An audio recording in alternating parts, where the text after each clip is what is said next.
Many times when you go to the Western institutions, it might send a different message that there is something happening in Indian constitution post 2014, and what is happening is the current government trying to distort the constitution. This is a general feeling that at the Western side, I keep seeing it, be it in Oxford and other places. We have to understand, if at all we are talking about constitution, the ethos of constitution, protecting the constitution, it is more in the last few years. I'm going to make certain comparisons post 2014 and before that. Our constitution is amended about 106 times, 106 times till now. And post 2014, we have done it 8 times, starting from 99th Amendment, 100 till 106.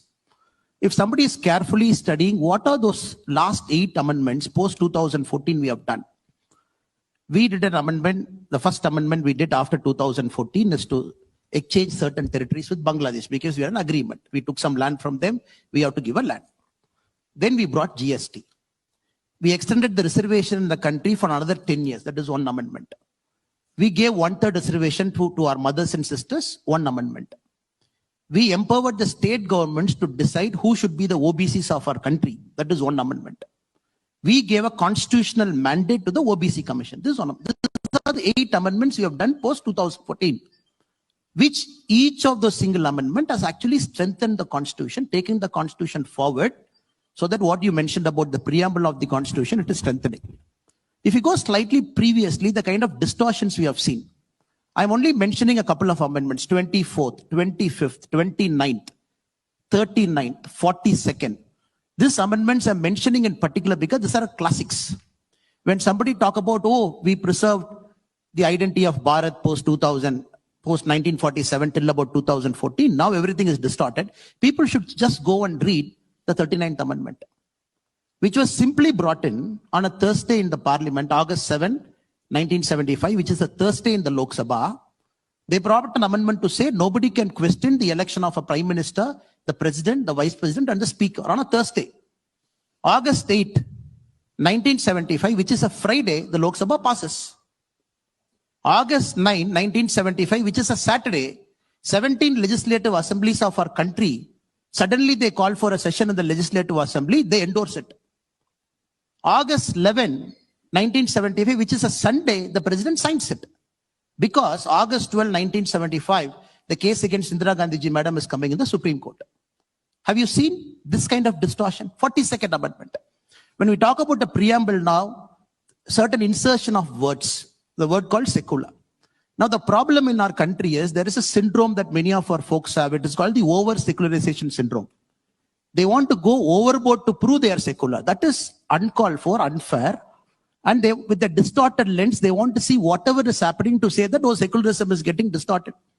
Even the recent attack that happened in Pahalgam, which Arnabji very evocatively spoke. If you look at some of the narratives that is happening, they say, no, among the 26 killed, 25 are Hindus, 1 is Muslim, which means the terrorist folk did not see a difference between Hindu and Muslim. But none of them carefully study the modus operandi.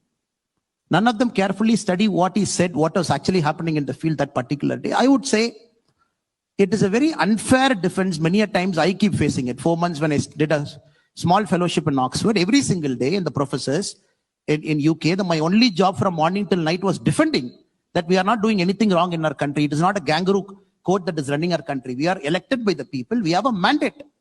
I am just ending my argument with one more. 2013, the UPA government brought a bill. Luckily, it did not become an act. If I'm recalling that bill for you, it says Prevention of Targeted Violence, Communal Violence, 2013. If somebody is reading that bill, it came into the parliament. It was debated in parliament. If you read that bill, it says a communal violence can be done only by a majority community against a minority community. It says only Hindus can always be the aggressor. It is all the time the Muslims are the people who are suffering at the hands of Hindus. Luckily, the Congress government withdrew in 2013 because the elections were coming. It was becoming a big blowback. This kind of bills, this kind of debates happening. When my friend says that our parliament hasn't sat much, people just have to compare the dates. If people's job coming into the parliament is to oppose one man for the sake of opposing from morning till evening, not allowing the business of the house to happen, and then squarely putting the blame on the government. Did any point of time the government of the day now not call the parliament? Did they not invite the president to come and give the address? Did they prorogue the parliament endlessly to say that the parliament will not sit on a particular date? It is every elected person of this country has got a common wisdom to make sure the institutions of different government function normally. And that is very unfair. I'm very happy that you are starting this particular conclave with this topic so that people should understand what happened for the last 250 years was like a speed bump, a roadblock.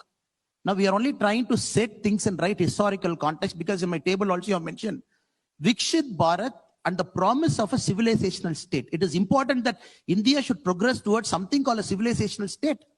And a lot of steps is happening in the last 11 years to make sure that is going to happen right in the times you are going to live.